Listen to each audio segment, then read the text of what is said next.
It's no secret that when a game becomes so widely loved and popular, it's bound to face some criticisms when it comes to making a sequel. It's a natural instinct to question what the sequel to a beloved game would be like, and we will always naturally compare it to the original. Unfortunately, the sequel to the classic title of Fantasy Zone did not live up to expectations. If you're unfamiliar on the lost arcade icon of Fantasy Zone, I suggest to check out my video on Fantasy Zone 1 and its development story to discover its charm of how it became Sega's first mascot.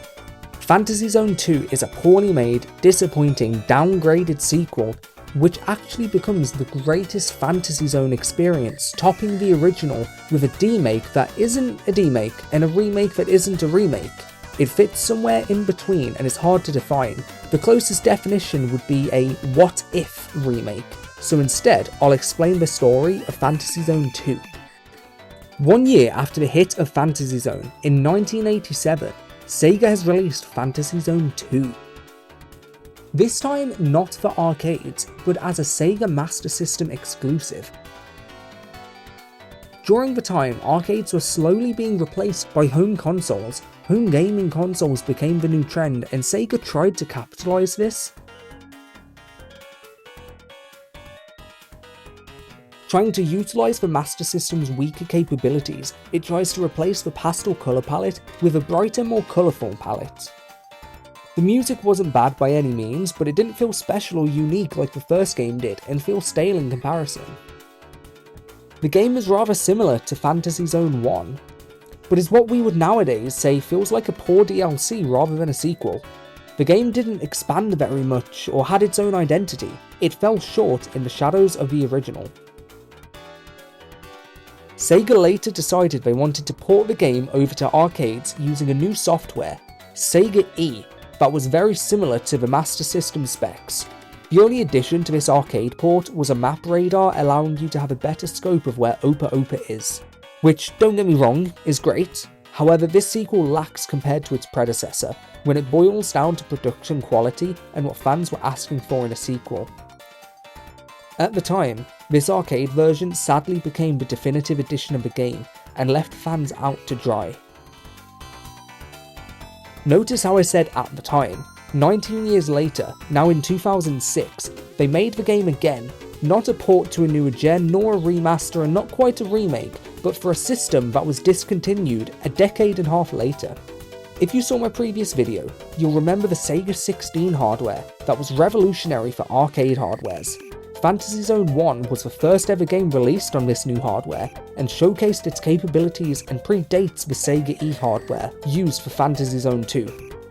The sequel remake was uniquely reimagined from the ground up using purely the real Sega 16 hardware with only a modest upgrade to memory at 256 kilobytes. This doesn't quite make sense right now, so I'll give you some context. The Sega 16 hardware was released in 1985 and total had roughly 40 games utilising its hardware. It became one of Sega's most successful hardware designs and was so reliable that it even got imitated by Capcom and later by Sega themselves for the Sega Mega Drive. Remember the name Naoki Hori, CEO of M2 Games. This man is responsible for possibly the most ambitious remake the world has ever gotten in the strangest way. He states he was always disappointed that Fantasy Zone never got a true arcade sequel. I played the Master System game a lot, but in my heart of hearts I really wanted to see it on arcade hardware. Now, remaking a game in modern standards usually implies the game will be remade from the ground up using modern technology to appeal to a new audience and reimagine the title. However, Hori redefined what a remake could be.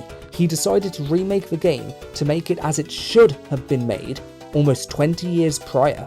He decided to use the real 21 years old Sega 16 hardware with the only addition of increased memory, and thus created what is now known as the Sega 16C hardware. Using this hardware, he entirely rebuilt the game from ground up to ensure the remake would be authentic to the Sega 16's hardware capabilities and limitations. Because of his dedication to authenticity, it is nearly impossible to differ it from the original arcade release without the correct knowledge or context.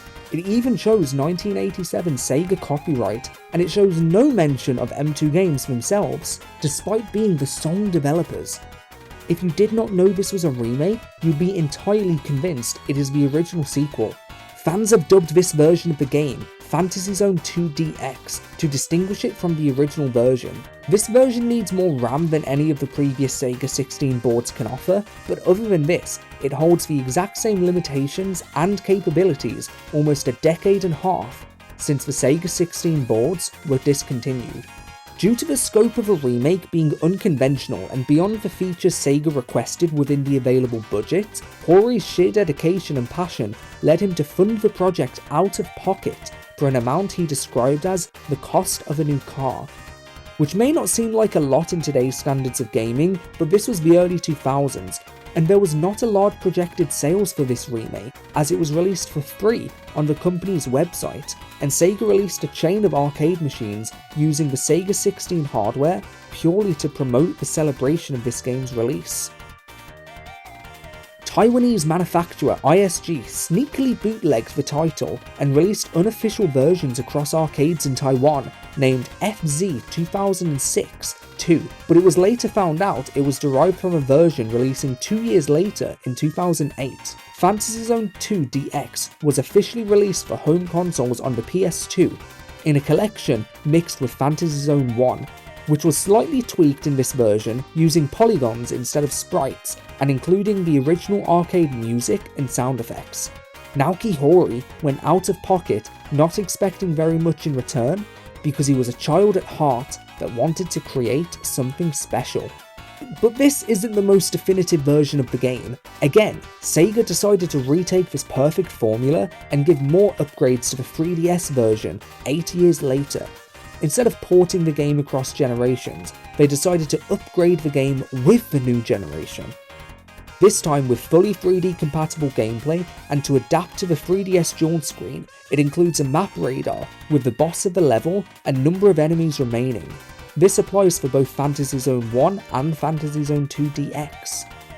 This 3DS version included a brand new game mode called Link Loopland, an endless survival mode starring Opa Opa's little brother, Oopa Oopa. Other than what I just previously mentioned, there's no striking differences in the root gameplay. Now we've discussed this intriguing history and development of the game, we can finally discuss what the game actually is, and compare the original to the superior DX version. The DX version loosely follows the basic gameplay of the original, such as the music, locations, bosses, and more new content and elements from Fantasy Zone 1. The music was composed by Manabu Namiki, who has worked on titles such as Yakuza 0, Yakuza 6, Super Smash Bros. For 3DS, and Castlevania. Much like the rest of the remake, it loosely follows the original's direction with a few vast changes. A few of the original tracks are present, but it is rearranged in a style that closely resembles the original Fantasy Zone 1 soundtrack rather than the original Fantasy Zone 2. To add the extra layer of authenticity to this goal, this dream that Hori had, Namiki also wrote original tracks for the game, based on the themes of the original version, but different enough where they aren't identical. Roughly half of the game's bosses are brand new tracks. 10 years after the events of the first game, and Opa Opa was forced to fight his own father. The Nenon forces are spreading chaos through the Fantasy Zone, and Opa Opa must stop the invasion.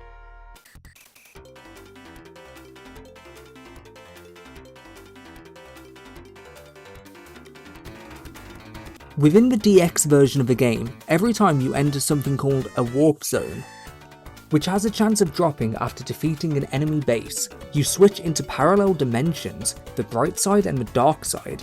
This is the most striking difference between the original and DX release, and the entirety of the game revolves around this mechanic. When in the dark side, the difficulty spikes considerably harder, however, offers much greater rewards in points and money. The bosses are the same in each dimension, however their attack patterns are considerably harder. Destroying a zone in one world also destroys it in the other, allowing you to complete an entire mission in one world, or to switch constantly. There is no set path to which one you should be in at any given time, meaning each time you play the game could be a slightly different experience. When defeating a boss in one dimension, you'll automatically enter the next world in that same dimension. Depending on which zone you're in at the end of the game, it will decide which one of the 3 endings you'll be given. This is decided on whether dark side or bright side levels are cleared and whether specific items were bought throughout the playthrough. Getting the bad ending results in a game over. This concept might feel familiar to some. It is inspired by a similar mechanic in Sonic CD. In Sonic CD, you can switch between the past and future, and depending on which time you're in at the last level, will change the ending of the game. Sonic CD was a massive cultural hit, and its influence can be seen in Fantasy Zone 2 DX. To minimise confusion or any mistranslation across ports and regions, like I did in the first video, here, for all world names, levels and bosses, I will be using the DX version on 3DS as it is the most superior and modern version.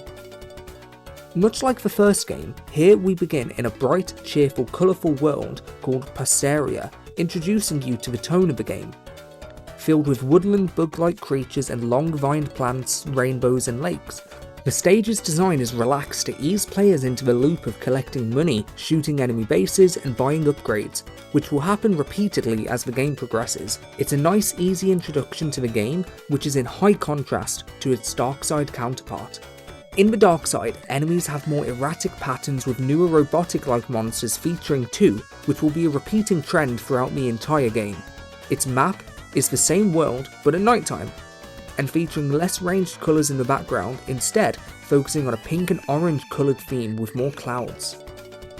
The first boss of the game closely resembles the first boss of the original title. However, the strategy here is more fast-paced, manoeuvre focused. He will send floods of logs across the screen from right to left. In these logs you'll find small pockets of safety, which you must fly through in order to survive. Whilst manoeuvring, you want to fire continuously in an effort to deal as much damage as possible. Targeting his nose is the key here. All of Woodpole's body is invincible except his nose. The difficulty increases ever so slightly whilst in the dark side as more logs are fired at you and rotate rapidly, which shortens the gap available to deal damage. Sarkand feels immediately different from the first world, now in an abstract blue-toned futuristic environment with sci-fi elements placed throughout the blue palette world and its yellow horizon dotted with purple stars. Its music is immediately in contrast to the first world's funky vibe, now setting in a new energized sci-fi element which creates a very digital synthesized soundtrack, further enhancing that early SEGA arcade authenticity goal I mentioned. Its enemies are now very dipped in sci-fi elements and feels very space-like rather than the first world's grounded woodland vibe, immediately setting the tone that this game is venturing far and wastes no time expressing that to the player. A great enhancement to this idea is when entering the dark side. It vastly changes the entire map. Unlike the first world, where it features minor changes just at nighttime, here it changes the blue robotic theme with a very polygon-esque abstract world with octagonal, purple and blue glass shards and dystopia buildings. This immediately looks like an entirely different map, and the enhanced difficulty in the enemy patterns and intensity gives you little time to appreciate how the dark side differentiates to the bright side. This is also another ongoing theme throughout the game. What's harder than avoiding one shot? It's 6 shots, and that's exactly what this boss is. It is a tower with separate rotating cogs that fire one at a time in a certain order. Your strategy is to avoid the shots while finding gaps to attack. The struggle here is that you may only attack from head on, whilst the boss also attacks from head on. This mechanic creates very small windows of opportunities to attack, but once you find your groove, you can adjust fairly easily and attack from above with bombs or glide horizontally downwards while shooting to hit your bullets while avoiding his.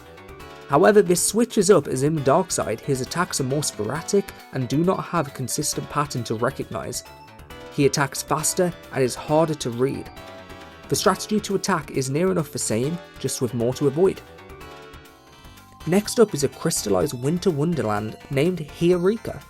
Filled with icy mountains and snow-themed enemies, this world has a nice snowy northern lights aesthetic, which is hard to appreciate as here the enemies begin to ramp up the difficulty, keeping you in full focus. The dark side counterpart heavily leans into its crystallised features, including more ice shards, and feels more intimidating and eerie. The boss here is called Iceburn, which is a huge ice block that when cracked, shatters into several shards of snowflakes, revealing inside an eye, which you must damage before he reforms into his larger form. Repeat this process until defeating him. At first glance, Bao Bao is a calming orange planet with cute swirls in the sky and a plain vast horizon, purple mountains and environment. However, in the dark side, the truth is showed. Bao Bao resembles a mining plant drilling into the core of the planet, present with large-scale drills and pipes alongside orange rocks and lava. The colourful enemies here help support a nice blend of this world's art direction and where the story is taking us.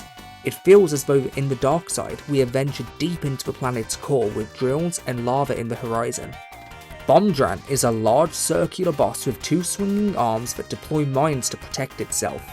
The strategy here is to focus fire at its core while staying away from its swinging arms and attacks. Be patient, find opportunities to attack, and defeat him.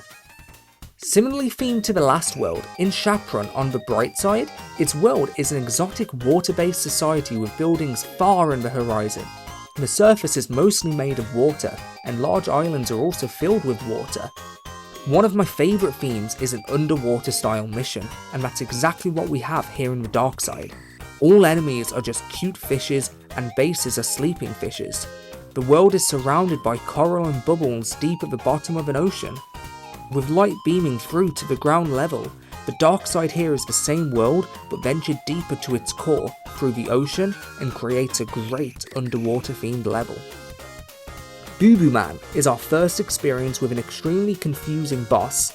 At first, he will charge towards you and split into 12 pieces, of which only one he takes permanent damage by.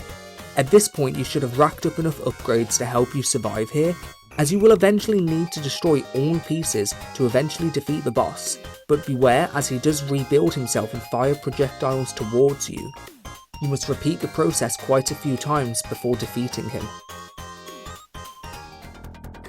Fururik makes the game finally feel like a cute shoot 'em up game, set high above the clouds in space surrounded by aliens and other planets, all with bright colourful tones creating that cute sense of whimsy that perfectly suits Opa Opa. Instead of venturing deeper into this planet, in contrast to the previous two worlds, we are venturing higher into the clouds, and this already cute soft world becomes even more angelic, as the clouds fade into purple clouds and the sky dips orange. This is possibly my favourite world in the game. What I love about these bosses is how they continue to surprise me. They are consistently original and keep the player guessing. Here in this fight, a Cordlon is a large structure, so large he envelops Opa Opa inside, and the player must avoid his attacks and shoot the mechanisms inside the boss, which become briefly open after dodging an attack. The key here is survival and not to let the boss crush you from inside his own body. Remember what I said in the last world about how it feels like a cute shoot 'em up game? Now let's multiply that by 3 and here we are in Spardius. We got here through a warp gate that didn't seem quite right in the outer atmosphere. Planets and stars can be seen at a distance, but up close has alien-like bulbous plants that spread across the entire map on the planet's surface. But when we rise higher into space in the dark side, this level is filled with beautiful stars, faraway planets, and Opa Opa is fighting on what appears to be the planet's defense system, with futuristic bright neon structures mixed with more advanced looking enemies. It is the perfect build up into the final stages of a game, alerting the player of the tones to come. To further deepen this intense space exploration vibe the map has going on, the boss Hallerings are 2 partially invisible large orbs that surround you, decreasing your area rapidly. What I love about this boss is that they must defeat themselves. Opa Opa must only shoot any projectiles that might hit him. The strategy is to maneuver correctly in this ever decreasing space to make the duo bosses shoot each other with the orbs that you shot. The last 2 worlds have both been leading up to this moment. Deeper in Nenon space territory, Opa Opa finds himself against familiar enemies.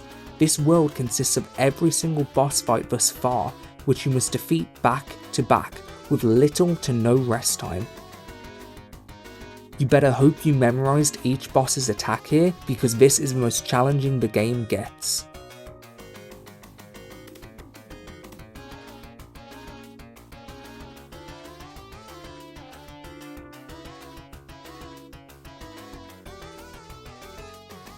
Much like the final level of the first game, we enter a tech-filled space station, with snake-like bugs approaching us. Defeat them on their head, and they come back with more sporadic and random movement patterns, and they begin tracking your location. Eventually, you will break the walls of the space station, and a new challenger approaches. Now, depending on how you decide to play the game, you'll be given one of 3 endings.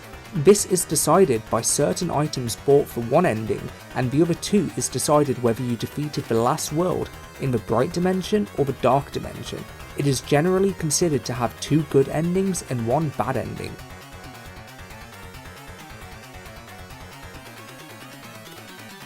Opa Opa no longer had any goodness and mercy at all. The one-time hero changed into the incarnation of evil. All he wanted was to destroy the fantasy zone that he fought for and protected. Then Harrier and Uriah were approaching the fantasy zone to eliminate their former friend, but the 6th moon, the last is too late, and it's game over. Another aspect I love in this game is how it encourages you to get better. Playing on easy mode or completing every level in the bright dimension actually punishes you for wanting an easier challenge. This is the bad ending. After completing all missions in the bright dimension, in the final reveal, you transform into Dark Opa Opa and you must defeat the good Opa Opa. Not only does the alternate ending encourage a more difficult playthrough, its implications are rather astonishing. Through this final cutscene, the characters Harrier and Uriah team up to defeat Opa Opa. Harrier is a character in a game from another popular SEGA title, Space Harrier, and is canonically set within the same universe as Fantasy Zone. The main character Harrier is Opa Opa's friend, and they also have a cancelled unfinished Lost console game together.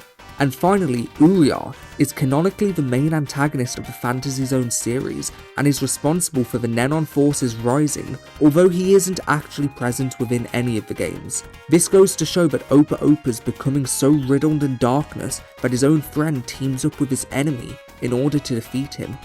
It's funny how the bright side ending is also the dark bad ending of the game.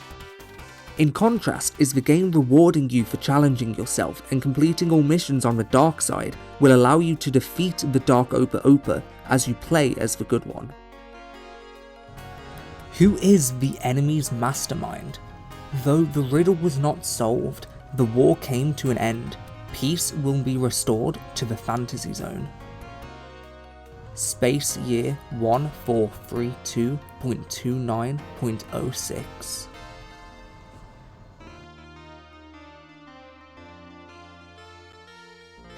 Now, this ending is considered a good ending since the Fantasy Zone was saved, but however, it's more of a neutral ending as we never got the true answers to the mastermind or who that other Opa Opa was, until the final canon ending. For the best ending / canon ending, you must have purchased the drop tier from the item shop, and after defeating Dark Opa Opa, he will start flashing. Here, you must hold the bomb button to charge the drop tier and position yourself to drop it on Dark Opa Opa. Who was that unknown being Opa Opa fought with, so closely resembled him in shape and was equipped with the same functional weapons? Actually, he was Opa Opa's other self. Due to emotional stress brought about as a result of a war during his childhood, he developed a dual personality of virtue and vice. Unknown even to himself, only his father was aware of this fact. His father sensed that Opa Opa's personality of vice plotted to throw the Fantasy Zone in disorder. Parasited by the Nenons, Opa Opa amplified his dark impulses. So, using a reversal warp gate called Gestalt Gate, his father made him dive into his inner world and destroy them all. As a result of Opa Opa's courageous victory, the evil being that was dwelled within him has now been destroyed. Opa Opa can no longer contain his tears, which signify his return to righteousness. As they fall, Opa Opa hopes that war will never occur again. I love how the battle signifies Opa Opa processing and tackling his deeper traumas and issues. After the battle, when Opa Opa's father approaches, and the sight of him brings Opa Opa to tears, which causes the second Opa Opa to vanish.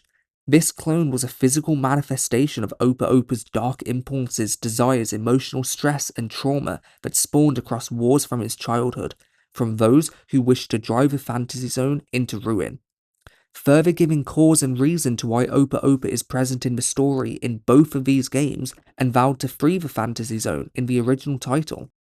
After returning with his father, Opa Opa is able to purge this darkness from within and vows that a disaster such as this would never happen again, thus ending Fantasy Zone 2, The Tears of Opa Opa.